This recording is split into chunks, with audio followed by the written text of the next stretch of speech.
அலைக்கும் வரஹ்மத்துல்லாஹி தஆலா பரகாத்துஹு. அல்லாஹ்வுக்கு அஞ்சுவதை மார்க்கம் என்ற பயானை வாங்க பார்க்கலாம்.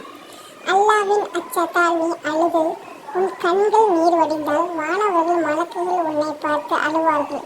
உன்னை நரக நெருப்பு தீண்டாது, நீ சொர்க்கவாதி.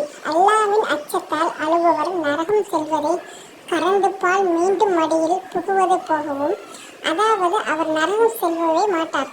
உமது நாவை அடக்கி வீட்டில் தனிந்திருந்து உமது குற்றங்களை நினைத்து அல்லாவிட அஞ்சி பயந்து அழுதால் இதுதான் மோட்சத்துக்குரிய வழி.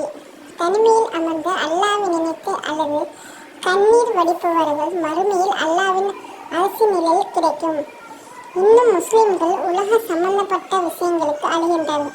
அதாவது ஒருவரை மரணத்திற்கு தனக்கும் ஏற்பட்ட துன்பமும் துயரங்களும் அழுகின்றனர்.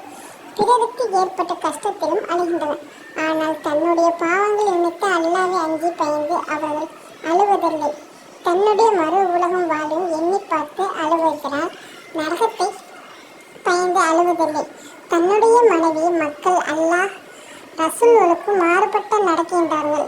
நாளை நாம் அல்லாவிடம் என்ன பதில் கூறுவோம் என்று பயந்து அழுவதில்லை. எனவே இவ்வுலக சம்பந்தப்பட்ட காரியங்களுக்காக அழுவதும் அவசியமில்லை. ஆனால் மறு சம்பந்தப்பட்ட காரியங்களுக்காக அழுவதால் மிக அவசியமாகும். அது மிகப்பெரிய நன்மை செயலாகும். ஹஜ்ரத் உமர் அலி அவர்களை நோய்வாய்ப்பட்டு எழுந்த பொழுது அவர்கள் நோய் விசாரிக்க சென்றும் போது அவர்களின் தோழர்கள் ஹஜ்ரத் உமர் அலி அவர்கள் அல்லாஹ்வை நினைத்து அதிகமாக அழுது கொண்டே இருப்பார்கள்.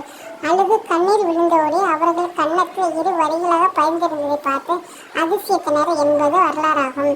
இமாம் அபு ஹனீஃபா அலி அவர்களையும் ஒரு இரவு முழுவதும் பாவிகளை நீங்கள் நல்லடியார்களாக விட்டு பிரிந்து விடுங்கள் என்று பொருள்படி உள்ள குர்ஆனில் திருவசனத்திற்கு திரும்ப திரும்ப ஓதிக்கொண்டே இருந்தனர்.